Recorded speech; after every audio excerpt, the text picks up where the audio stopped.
And joining us now is Captain Laura Einsetler. She has 30 years of flying experience in various aircraft around the world. Thanks so much for being here. Good morning to you. Isn't it very rare for a plane to just flip over like that? What was your initial reaction when you saw what happened? Well, absolutely. This is something that we don't usually see very often at all. Thankfully, aviation is still extremely safe. We have 90,000 flights that take off and land safely around the world.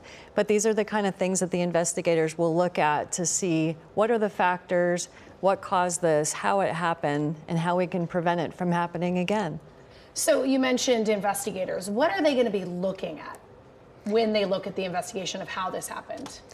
Well, there's so many different factors involved. So we'll look at winter operations, things like icing conditions, gusty winds, descent rates, things of that nature.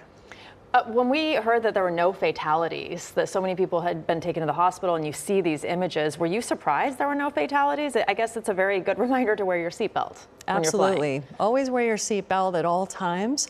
It speaks to the integrity of the aircraft and how they're manufactured.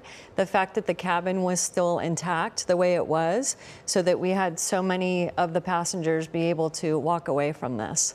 You know, as a parent looking at this, the first thing I thought about was lap children. You know, if anybody was holding their child, what do you think of that? Because I think so many parents want to know, like, should we not be doing that anymore when we see this happening? Should we always be buying them a seat? Absolutely. That's something that we've discussed for a long time. It's a little bit of one of those hot topics. If you want to keep your baby safe, less than 2 years old and a certain weight, absolutely bring the car seat, pay for the extra seat to keep them as safe as you possibly can. And you mentioned the number of flights, and the vast majority of them are safe, but this is now the fourth plane crash we've seen in recent weeks. It is unsettling for a lot of people. A lot of people are already scared to fly. Haven't there been more accidents lately?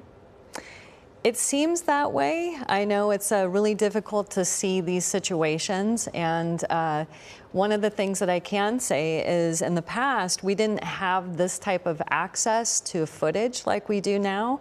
So we see everything from around the world, and that's part of what feels like that there's so much, or potentially so much more, but still it's extremely safe. All right, well, I guess it's a good place to end it then. Thank you so much.